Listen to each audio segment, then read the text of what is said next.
तर गाईस आज आहे आपण लवाळवाडी या ठिकाणी. तर बघू शकता माझ्या पाठीमागे, पण आता इथं पाणी नाही, तर इथं खूप छान असा पावसाळ्यामध्ये नजारा राहतो. तर ही वाडी ती लवाळवाडी, तर हाच तो पूल आहे गाईस. तर बघू शकता तुम्ही, खूप छान पूल आहे इकडं. तर इकडं ही विहीर आहे इकडं. तर इथं पावसाळ्यामध्ये भरपूर असे बघण्यासाठी माणसं येते खतरनाकमध्ये. कारण की आता आपण सकाळी सकाळी आलेले आहे, म्हणलं जावं बघण्यासाठी. तर पुढं जाऊन बघू आपण. तर इकडं पण बघू शकता, इथं खूप छान अशी लवारवाडीचा नजारा आहे इकडं.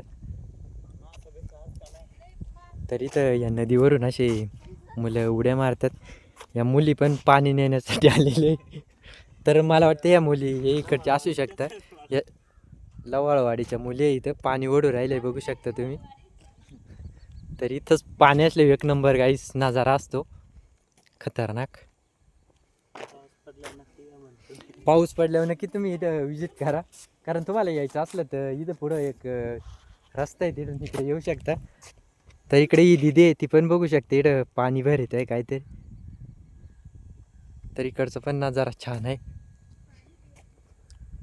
तर काही विषय नाही घ्यायचा, आता आपला ब्लॉग इथंच संपवू. आता जायचं आहे आपल्याला सांदनदरीला.